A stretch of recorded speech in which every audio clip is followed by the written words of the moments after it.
Yeah, I may as well go. I was pretty keen on Brisbane coming in this round, and I was very pleased with their performance. I'll start with Manly because no, I'll start with Brisbane because I'm going to take the narrative that they're a good team. They played I thought as a whole, to me, and I was very drunk by the Penrith game, I'll be honest, but this was the best team performance of the weekend, in my humble opinion. And because I tried to blank out the Sunday. But they played up-tempo footy. They have fast forwards. They have fast forwards that run hard. They have two strike centres. They have a fast winger, and their other winger has one job, and that's to get the ball out of the back end and then jump if Reynolds puts the ball in the air, and he does it. He's doing it pretty well. He's almost had a career renaissance, Corey Oates. And Adam Reynolds was just on fire. Every decision he made was the right one, just about. Gorgeous little chip and chase. Gotta love that. And just put a lot of the right strings, and even a lot of his through short balls and putting blokes through holes was just on point. He's made a difference this team, and we've mentioned a few times the teams that have made the biggest improvements are teams that have gone and got themselves premiership winning halfbacks, and it just made a massive effort. Herbie was good live. He's quick. Stags didn't have to do a lot this game. And Selwyn Cobbo, Barney's the first to point out. He got his Peter Sterling on and went and found made some drawings of how you'd turn Brisbane around and trouble their defence. But for now, teams aren't doing it, and he's a scary prospect in attack. He's fast, he's strong, he breaks tackles, and he's good in the air. So he's exciting. And I do have a new love. I'm sorry for Mo, but it was last Friday night I did fall in love with Patrick Carrigan. He was just outstanding. His touches through the middle of the field were tremendous. If we're saying Murray and Yo are the best ball-playing locks in the comp, which they are, he is not very far off being third, if at all. He's not just his work in the middle, but his first receiver and connecting play stuff was crisp and clean. Obviously, you throw Payne House back into this, and you throw Corey Jensen, who's been tremendous in his chances this year.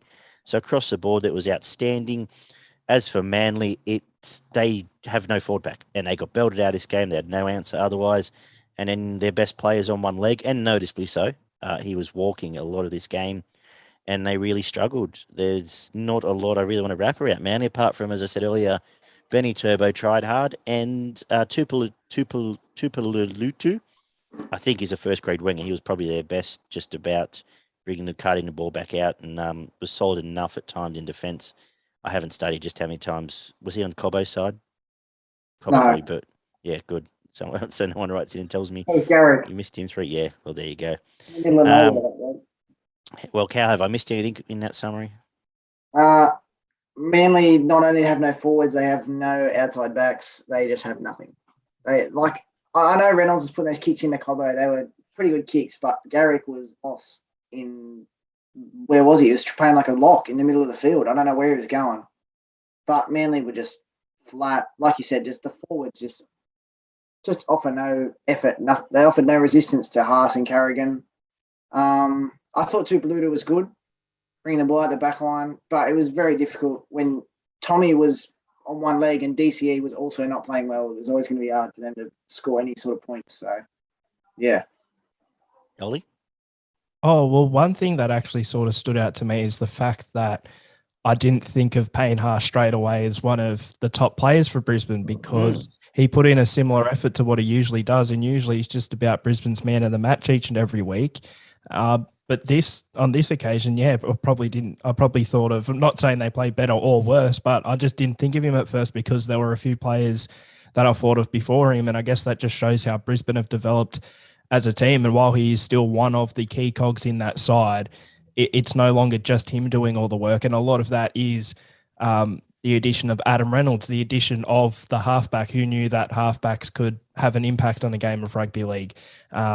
But he's just turned them around, it seems, and brought a lot of players up to a certain standard where Payne Haas doesn't have to do as much. He still puts in the work, but he doesn't have to now, especially as well the form of Carrigan.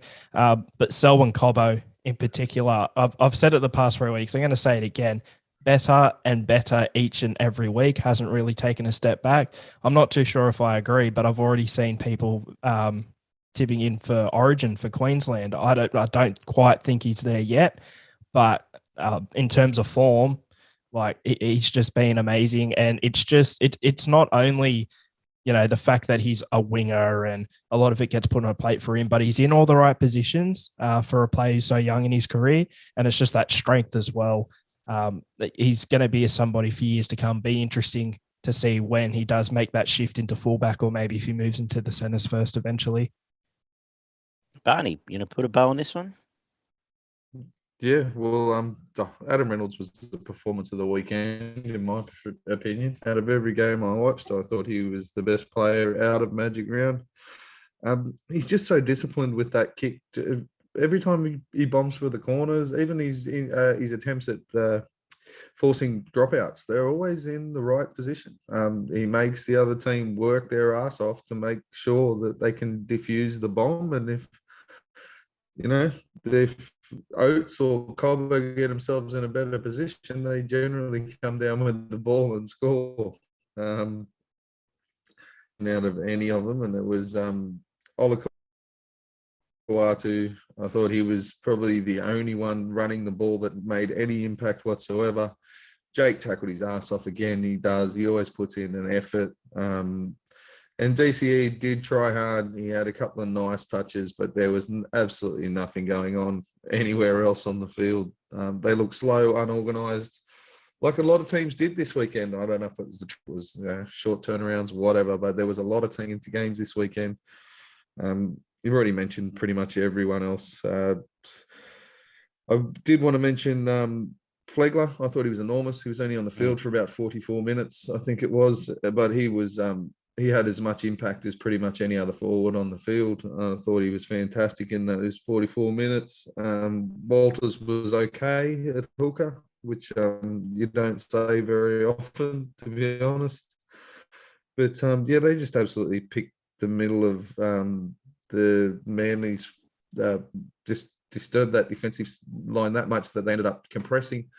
And then they left gaps everywhere in the outside edges, and Broncos just ran through those gaps. Reynolds probably played as I did mention how disciplined he was, but he was also playing off the cuff, which you don't see that often over Reynolds' career. And as you mentioned, some of those short passes were glorious. I thought he was fantastic, and he definitely gets my man of the match. Oates with 2 points and Cobbo with the 1. I was giving Carrigan 2, Cobbo 1, but whatever. No, Carrigan's getting at least a point stuff here. Well, Oates did 260-something metres running back at front rowers, or make-believe front rowers. So, all right, fine. No, Carrigan, rack off. Whatever.